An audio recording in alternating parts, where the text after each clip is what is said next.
दोस्तों, क्या आपने कभी सोचा है कि किसी इंसान की किस्मत में लिखा हुआ सच दुनिया की हर चाल, हर झूठ, हर धोखे को कैसे मात दे देता है? क्या आपने कभी महसूस किया है कि कुछ रिश्ते ऊपर वाला खुद जोड़ता है, चाहे लोग कितना भी रोड़ा अटका दें? तो तैयार हो जाइए, क्योंकि आज जो कहानी मैं आपको सुनाने जा रहा हूँ उसमें भाग्य, रहस्य, प्यार और भविष्य सब कुछ एक साथ टकराने वाला है।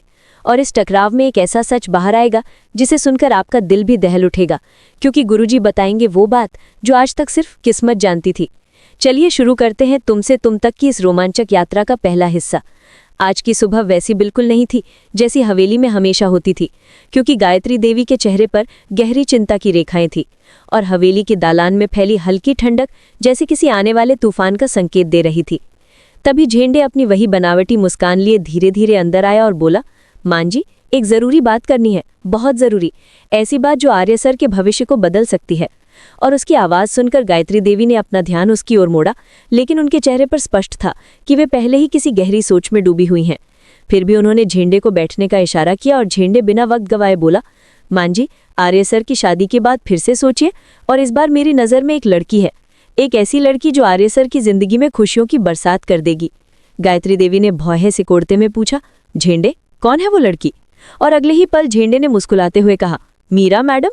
जैसे ही उसके मुंह से मीरा का नाम निकला, गायत्री देवी का चेहरा पल भर में उतर गया।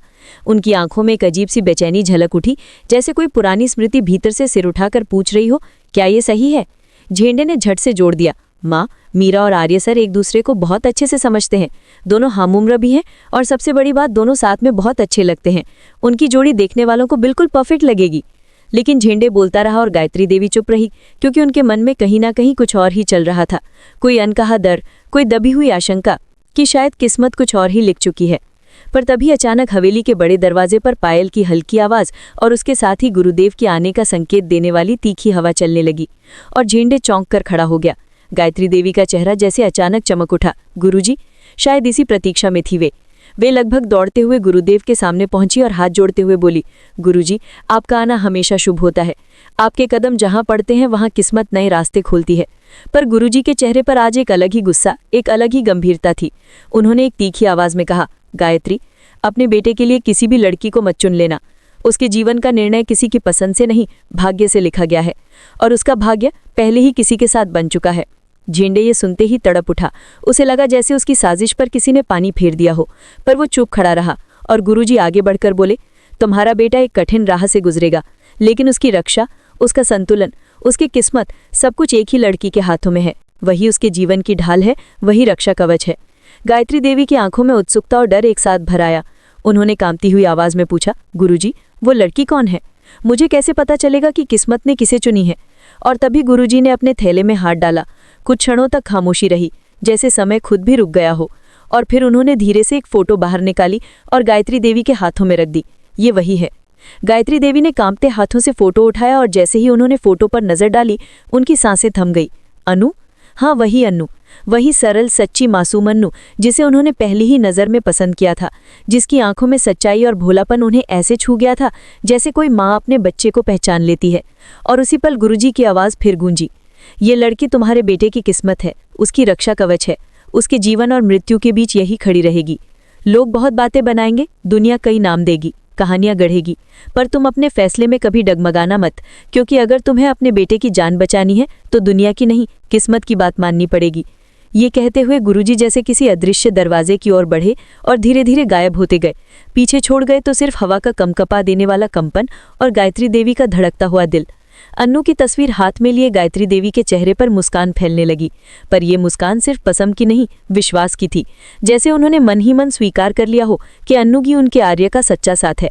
पर यह दृश्य झेंडे को अंदर तक जला रहा था। उसकी आंखों में असंतोष, ईर्ष्या और तो और डर भी था, क्योंकि उसे पता था कि अगर अन्नू इस घर में बहू बन गई तो उसकी सारी चालें, सारे फायदे, सारी पकड़ खत्म हो जाएगी। और तभी वो गुस्से में बोला, मां जी, मैं आपको बता दूं, अन्नू और आर्य सर की जोड़ी कभी नहीं बन सकती। दोनों एक दूसरे की दुनिया नहीं है, और ये बात आप जितनी जल्दी समझ लें उतना अच्छा है।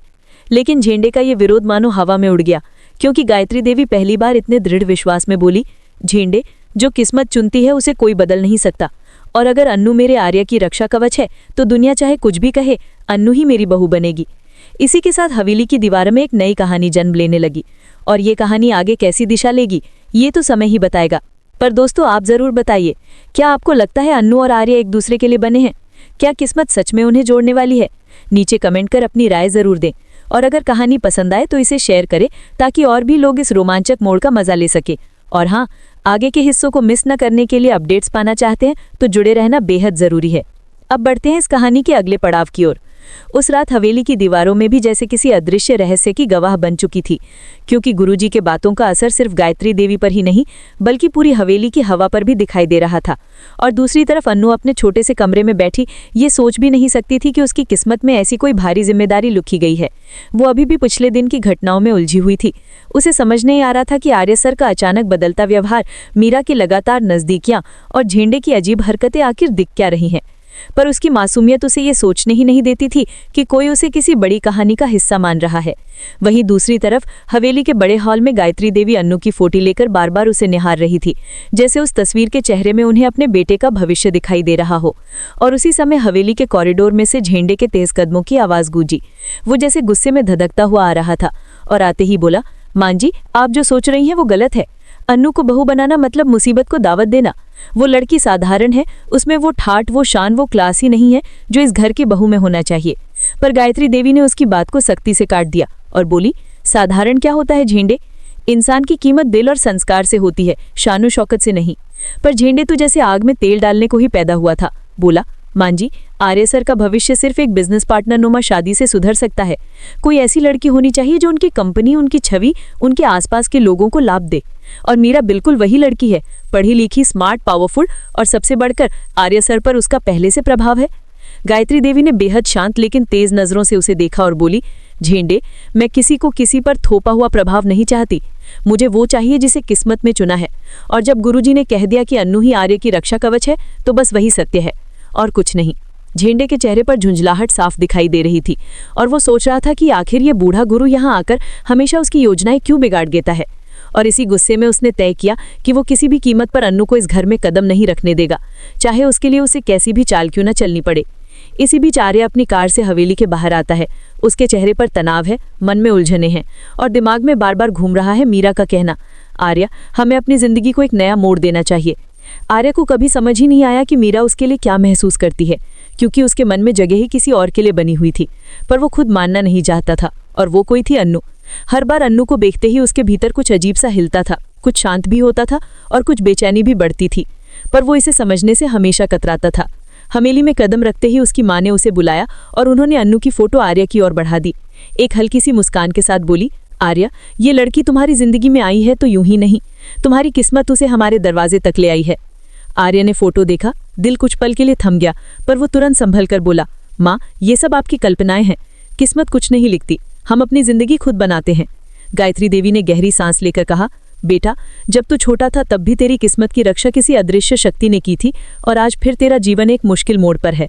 किस्मत ने फिर एक बार किसी को तेरी रक्षा के लिए चुना है और वो लड़की है अन्नू। आर्या ये चौंक कर गया, अन्नू? पर वो तो इतना कह पाया और चुप हो गया, क्योंकि अन्नू का नाम सुनते ही मन में हलचल शुरू हो गई थी।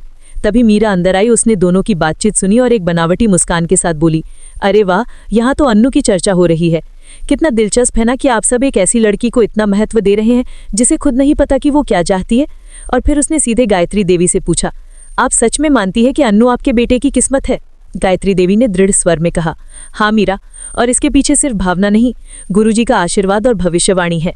मीरा का चेहरा गिर गया, वो जैसे भीतर से भड़क उठी थी। बोली, गुरुजी की हर बात सच नहीं होती मां जी, दुनिया बदल गई है, किस्मत जैसी बातें, आर्य की जिंदगी ऐसे चलती नहीं है। पर इससे पहले कि मीरा और कुछ कहती, आर्य ने तीखे स्वर में कहा, मीरा, माँ की बातों की इज्जत करो, किस्मत हो या ना हो पर माँ की भावनाएं महत्वपूर्ण है। मीरा का चेहरा लाल पड़ गया, आंखों में तड़प थी, वो पलटकर बाहर निकल गई। दूसरी ओर अन्नू अपने छोटे से कमरे में बैठी अपने पापा की दवाई बना रही थी। उसके चेहरे पर सादगी थी, आंखों में मासूम चिंता और भीतर कहीं एक अनजाना खिंचाव जो उसे खुद समझ नहीं आता था। क्यों उसे बार बार लगता है कि कोई बड़ा मोड़ उसकी तरफ बढ़ रहा है, और क्यों दिल डर भी रहा है और धड़क भी रहा है। और उसी तरफ बाहर काली कार रुकती है, दरवाजा खुलता है और मीरा गुस्से में उतरी। उसके चेहरे पर जलन साफ थी। मीरा ने जोर से दरवाजा खटखटाया और जैसे ही अन्नू बाहर आई, मीरा ने व्यंग में कहा, तुम्हें क्या लगता है अन्नू, तुम जैसी साधारण लड़की आर्य जैसे इंसान की किस्मत बन सकती है? हद है तुम्हारी हिम्मत पर भी। अन्नू हक भका गई, बोली, मीरा मैडम, मैंने ऐसा कब कहा? मीरा चीखी। तुम कुछ कहो या ना कहो, पर तुम्हारी मौजूदगी ने हर चीज बिगाड़ दी है और अब मैं ये सब और नहीं सहूंगी। अन्नू के हाथ कांपने लगे। वो डर से बोली, मीरा मैडम, मैं तो सिर्फ अपना काम करती हूँ, मुझे नहीं पता आप क्यों मुझसे नाराज हैं। मीरा पास आई और बोली, सुनो अन्नू, आर्या मेरी जिंदगी है और मैं किसी को उसके आसपास भी नहीं आने दूंगी, खासकर तुम्हें।